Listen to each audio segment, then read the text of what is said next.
Happy Wednesday, boys and girls. My name is Jeffery Scott Mitchell, and I'm thinking again and again and again, like I always do sometimes when I get out here. It is a war of many battles. You just got to pick and choose the battles that you want to win, the ones that you feel are necessary to complete your mission, whatever your mission is. Your mission is determined by you and only you. If your mission is to serve other people all your life and to be selfless and to have nothing, that's your mission. That's what you want to do. If your mission is to travel the world chasing funk bands and recording music and doing computers and eating too much on weekends and gaining so much weight that when you go out and you walk on your Monday that you're disillusioned by the fact you set yourself back 3 weeks and you did it only in one day.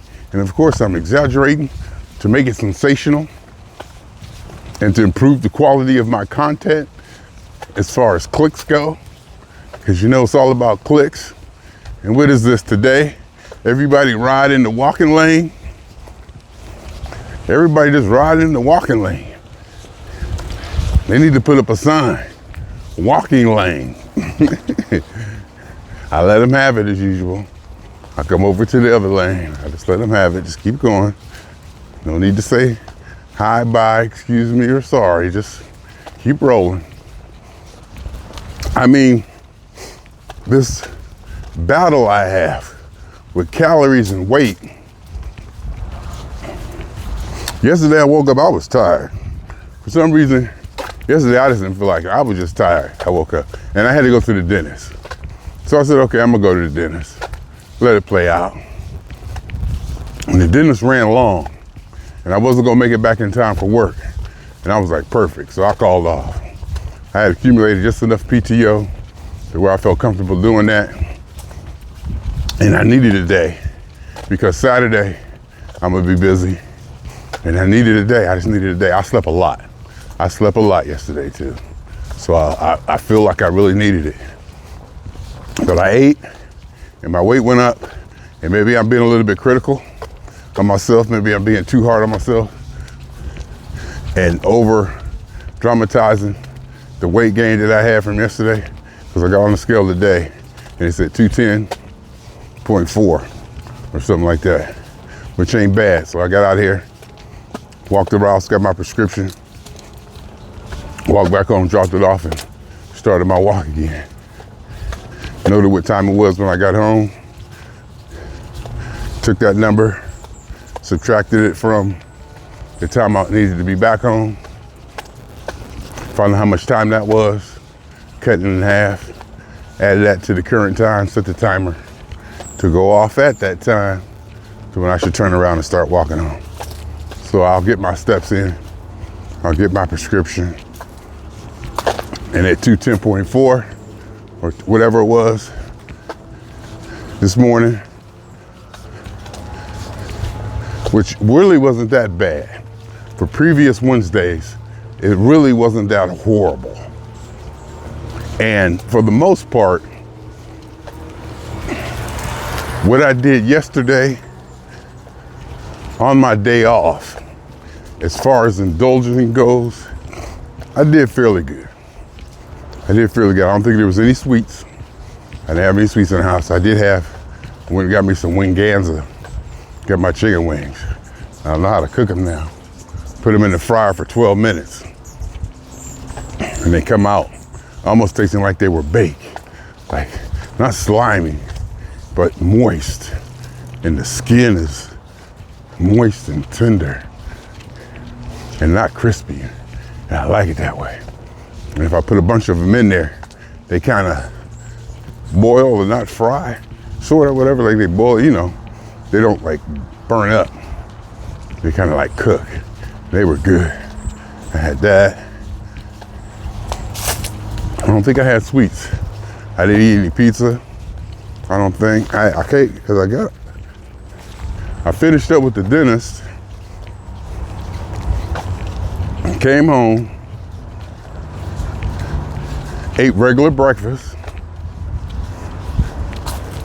took a Motrin, Tylenol, and went to bed, then woke up. that I woke up and walked the routes. I woke up, I got steps. Then on the way back, I picked up a bag of Winganza and butter. So I did pretty good. I did actually pretty good yesterday.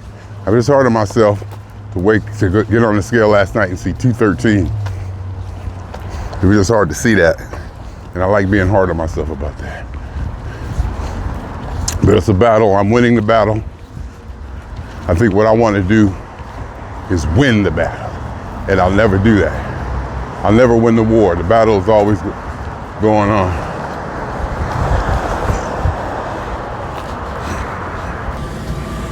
It's an ongoing war with many battles. And only reason I use the word war is because I want it to be fierce. I want it to be an enemy. I want it to attack it. I want to have my mojo up, on guard, aggressive. I want to come at it with that mentality.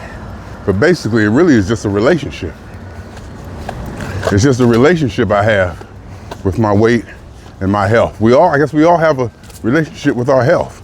We can look at it as a battle or a war, or we can look at it as a cruise. If we're winning and it's easy for us, we won't see it as a war. Me, I see it as a war because of my eating habits and the numbers, the way I just like to look at the numbers up and down, and the way I like to approach it, I guess, to make a game out of it, make a thing out of it. And that's my thing. That's what I like. That's whatever it is inside of me moves me to handle it that way. Because it certainly is a relationship. And it shouldn't be seen as a war. It can be seen as a yin and a yang, maybe, or a balance, or something more cerebral, something more new agey. I guess that's the word I want to look. You know, something more, less aggressive or against each other. Why don't these people move over? You know, there's another lane you can move over. You ain't supposed to have motorized bikes on this place anyway. Sound grumpy, don't I? Good. We need that in our lives too. Yeah, I'm a happy camper. Yeah, I feel good. Yeah, I got it going on. Yeah, I got nothing to complain about. But I'm allowed to get grumpy and have my little irks too. I think it's part of being human. We gotta have something. We gotta have something to complain about. If you don't, the hell is that? You know what that's called? That's called heaven. And if you know my philosophical view on heaven, it ain't gonna work. Heaven don't work. It can't work, it's impossible. The way we humans are wired now, heaven doesn't fit in our itinerary. We're not wired for complete and absolute bliss for an eternity. There's nothing to do. We are creatures of function, I believe. All life is probably a function. We're here to do something. We maybe have evolved from viruses and bacterias and one-celled animals that have a function, and that's what they do. Maybe it's not as complex as this complex machinery that we're walking around as can accomplish over billions of years of evolution to create our species and our capacity to have consciousness or simulate consciousness and thinking and exchange information and store information and build upon history and foresee the future and conceptualize.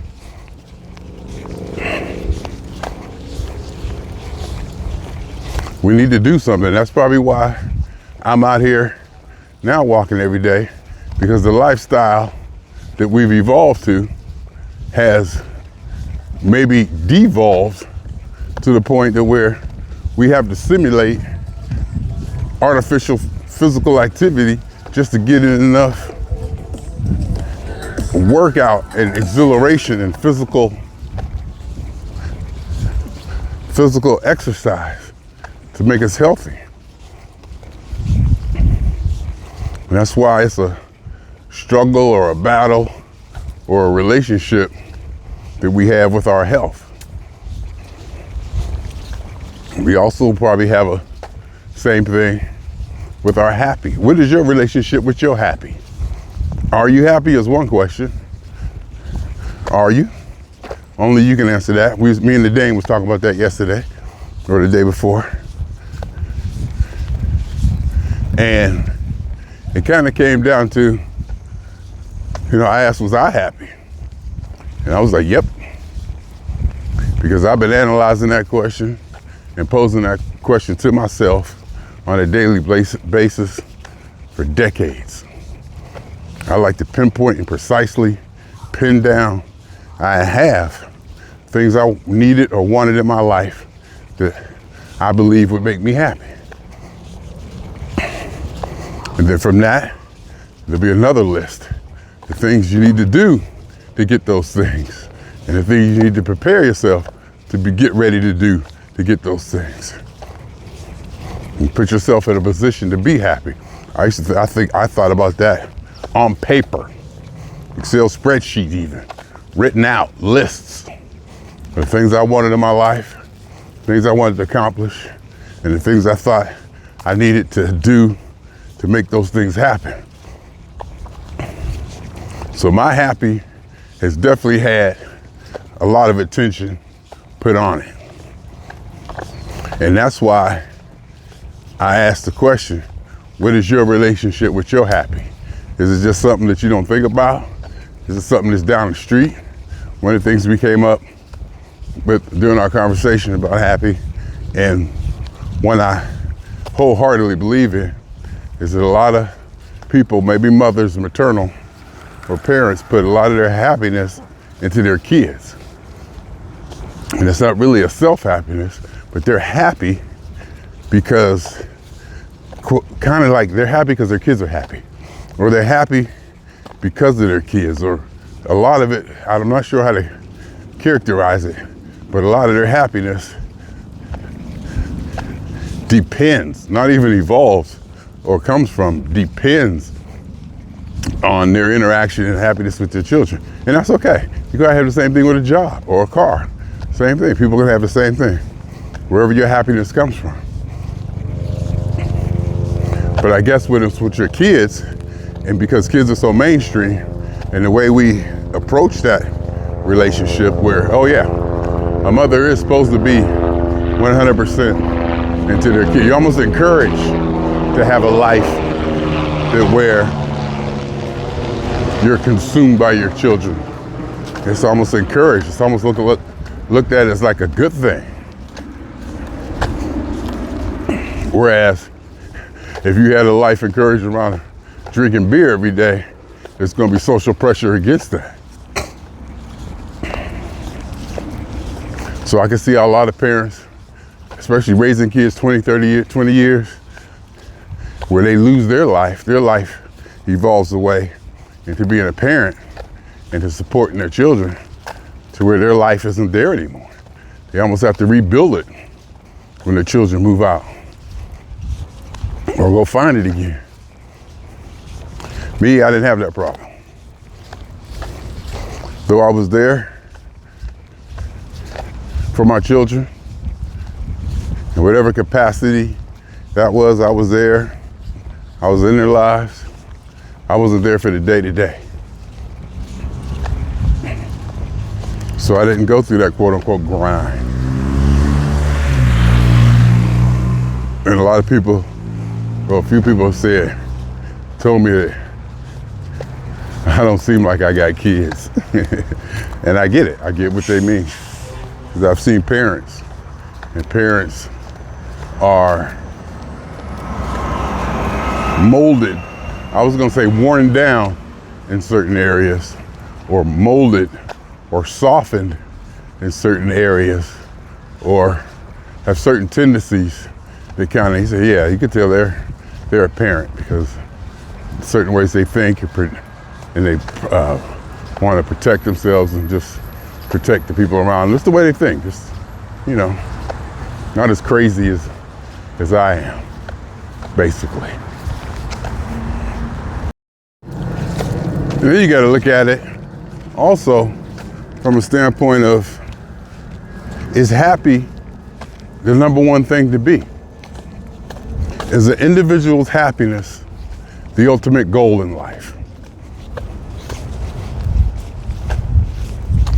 I've said, and I believe that I don't think that there's anything higher than a human being becoming the person that they always wanted to be. Self-actualization, self-fulfillment, getting to that, whatever it is that an individual wants to be.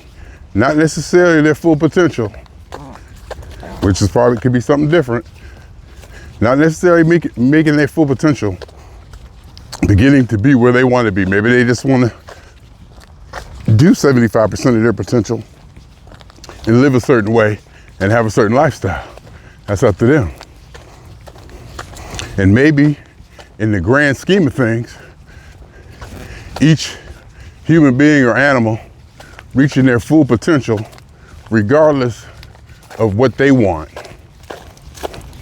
regardless of their desires. Maybe each individual creature reaching their full potential is the goal of life. We don't know. There is no goal. There is no defined goal.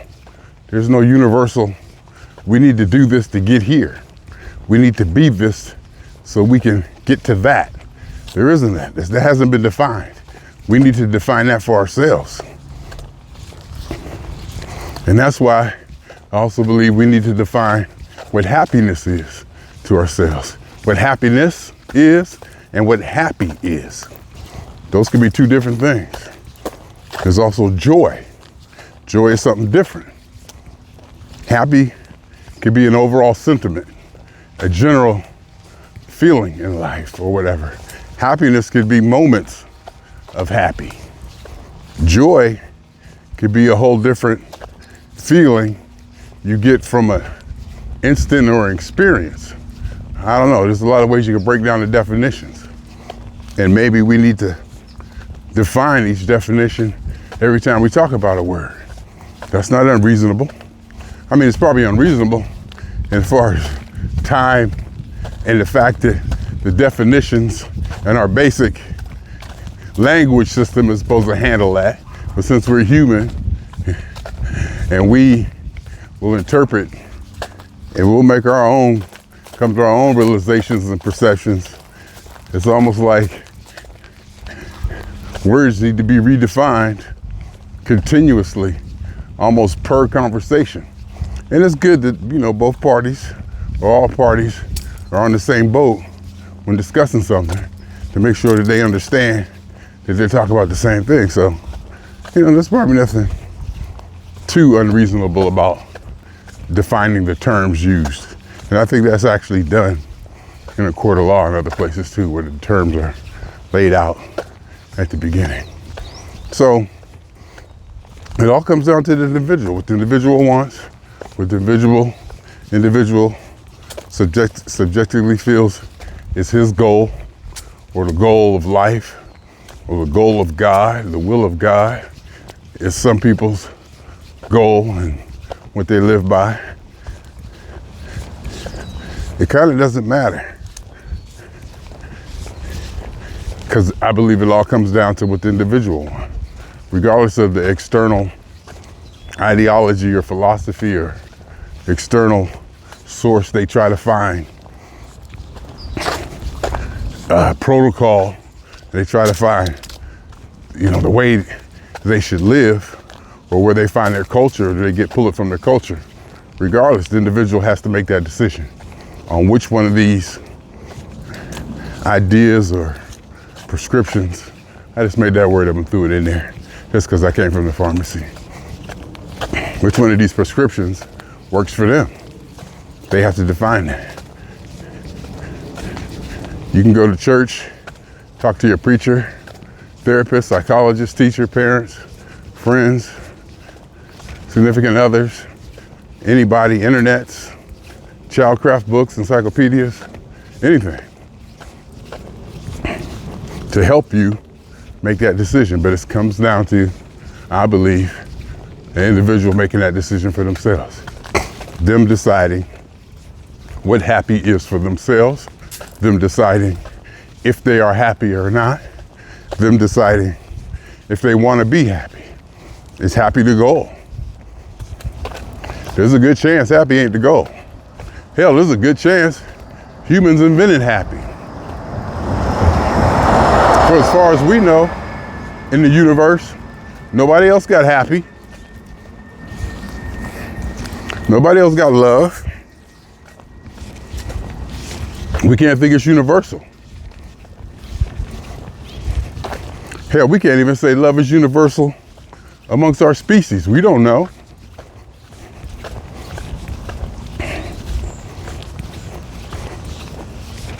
We really don't. It can be widespread and prevailing. It can be the best feeling that a person has ever had or can ever have for some people. But we don't know for those people who don't get that. Maybe there's people out there who don't have the same glands secreting dopamines and serotonins to the body, triggered by synapses in the brain because of love, or our idea of what we think love is. Maybe some people's bodies and glands don't work correctly and they don't have that. We can't think of all these things as being universal, or we shouldn't. We can do anything we want. We might not should think of everything as being universal. Just because our team, and it seems like, oh, everybody knows this is wrong, or everybody knows this is right. We need to reevaluate all those every time. Or we might need to even stop saying that. Because when the liberal left wants to, they stop saying, they stop using those generalizations. Or if it's for something like one of their phobias, or trans and homosexual lifestyles or whatever, they try to break those generalizations and phobias. But then they turn around and say, well, everybody knows this, everybody knows that. You know, this is wrong. They just say, this is wrong, this is right. They don't go explain it. It's just so inherent in their thinking that they never probably really explained it or thought it out, and probably feel threatened and offended when asked to. And I've done that plenty of times, asked people who just already got the ball running down the field 150 miles an hour on a certain strain of ideology. Then you question them on that. They're already running too fast to stop and slow down. Especially if you catch them mid-stride and you can see that they don't really have an answer for that. It's just something that they just thought has never been questioned. We're not gonna battle that. You know, they may even say, hey, well, if I gotta explain that to you, no sense in us having this conversation. And that's fair. That's legal. You ain't got to have a conversation. You ain't got to explain yourself. We ain't got to get along. We ain't got to have understanding. You just stay over there, I stay over here. The only thing we might got to do, and I even say might, is don't break the law. That means don't put your hands on me. Don't steal anything from me. Just don't break the laws already in place. You ain't got to like me. You ain't got to talk to me. You ain't got to share with me. You ain't got to understand me. Just simply don't break the law. And we kind of don't need more laws, hate laws or whatever. Just enforce and obey the ones that's already on the books, for crying out loud. How about that? See, like right now, if you ask me, am I happy? I mean, I am. If I stop and think about it, I'm happy. Am I experiencing happiness right now? No. I'm just like, blah, blah, it's Wednesday, what the hell? I got work, I got this, I got that. I'm coming down to maybe my normal life vibration. You get used to vibrating at a higher level. When you come back down, there's some adjustment. There's some getting used to. I mean, for like a whole month there, leading up, 2 months, it was all about Europe and planning and working and doing this and doing a bunch of things and flying around off of adrenaline. That's how you pumped up. When you wake up, what's next? And now things have settled. You got your party on. You have that experience under you. You feel good, you fulfilled. You've been replenished. You're exercising. Your weight is down. I mean, everything is just good. Everything is just good. Content is beyond content. Satisfied, beyond satisfied and content. It's more close to a happy.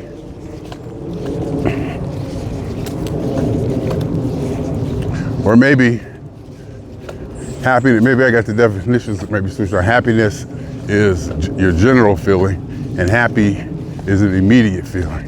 Whereas right now, I may or may not have a immediate happy feeling, because hell, I'm just walking and sweating. Got a work day in front of me, and a bunch of dental surgeries, and a bunch of bills to pay for them. And sometimes I find myself not wanting to be happy. I want to be focused, or I don't want to be excited. I don't want to be happy, I say. I want to have an edge, or have an aggressive nature, or even a little bit of anger or fear or anxiety. Not to say that you can't have those things and still be happy, but sometimes I don't want to be happy. I don't want to be frolicky and happy and loose. And not that I can't be focused and determined and still be happy. But I kind of want to look at those feelings as being mutually exclusive as much as possible. Because when I want to put my head down, I just want to grind. It's all about the grind straight ahead. I'm not thinking about nothing else. No pleasure, no distraction. Just go. Just go. Go on it. Go at it hard. Go at it with everything. So there's times where I don't want to be happy. And there's times where I've been somber or down, or maybe, I don't know if I can even use this clinical term, physically depressed. You know, not like nothing's going on in my head depressed, or my body just felt like, I ain't doing nothing today. You know, my mind might be okay, but my body just might be like, hey, we ain't doing nothing today. Or I could be sick. I guess, can you be depressed if you're sick? Physically depressed if your body's sick and not operating correctly, something like that. But the point being, I think, if I can remember correctly, that sometimes I don't want to be happy. Or if I'm coming out of my somberness, or a physical, or just a depression, or whatever, I can't even call it depression. I've seen people depressed. This is not, what I go through is not that. It's just probably coming back to normal. Coming off a flying high, coming back to normal. And it probably feels like a depression to me. But I might not should sell myself short. I might be actually going through something and dealing with it and handling it. And so you never know. Maybe I'm actually depressed, and maybe actually I handle it and get through it, whereas other people can't. But the point being, and I remember my point, then I forgot it, then I remember it. Oh, the point being, coming back from feeling that way, you know, a little bit introvertish into myself, not happy, not frolicky, not excited, not animated. I see things in a different way. And sometimes it's cool to be in that kind of mood, to where I'm not excited about everything I see. And I may take a more cynical look at some things, or a more critical look, or even a quote unquote more paranoid look at some things that I may not have in my regular mood. And sometimes I'm not ready to come out of that. I can feel myself coming back to my normal, happy, excited self, and I'm not ready.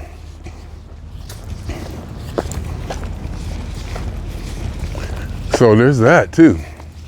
So everything is dynamic, and I guess I started this whole thing off with, it's a continuous, I think I want to start using the word relationship. I have a continuous relationship with my health, which includes my weight, which means what I eat, eating and exercise, diet and exercise. I guess I could put it that way. I have a relationship. I have an ongoing, tenuous relationship with my diet and exercise, Not a war. Let's try not to use that word. Let's try. Let's go. Let's just try to change the language to see if we can get a different outcome. That always works. Change the language, see if you get a different outcome. Is this thing shaking? Is this thing like vibrating a lot? Or is it just me the way I'm looking at it? Because if it's shaking a lot, I wonder if there's anything I can do about it. I could probably tighten that up, huh? I might tape that. I'm gonna tape that down when I get home so it'll stay. It'll be less dynamic on the move and everything, but I don't think I need for it. Oh, I might not be able to tape it because I might need for that. Well, we'll see. We'll figure something out. Anyway, y'all, swing on y'all 2 times. For me, for the funk, and for every elementary particle that has ever existed in this or in any universe that ever was, is, or will be, the totality of it all, a theory of universe, a hypothesis of all as one. And I'm out. That's the quick version.